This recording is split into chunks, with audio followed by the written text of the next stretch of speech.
Ahojte, volám sa Soňa. Takže čo ma motivovalo prihlásiť sa do Akadémie jogy Asana? Ja som v tom čase sa venovala ajurvede a ajurveda je taký holistický systém, ktorý zahŕňa v rámci svojich terapií aj jogovú asanovú prax, ale tomu sme sa úplne podrobne nevenovali a potrebovala som si to ja ako keby tak prejsť viac do hĺbky, čo to tá joga je, čo za tým je.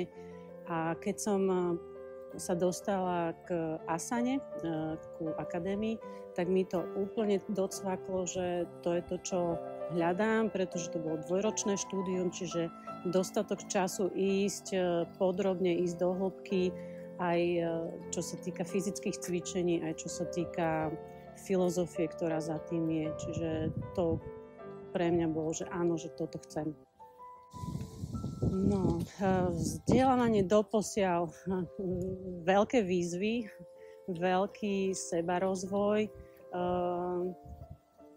také pozeranie sa na svet trošku ináč a možno také prehlbenie toho vzťahu so sebou aj so svetom, so vzťahmi ostatnými, s okolím. Určite by som odporúčila vzdelávanie aj ostatným.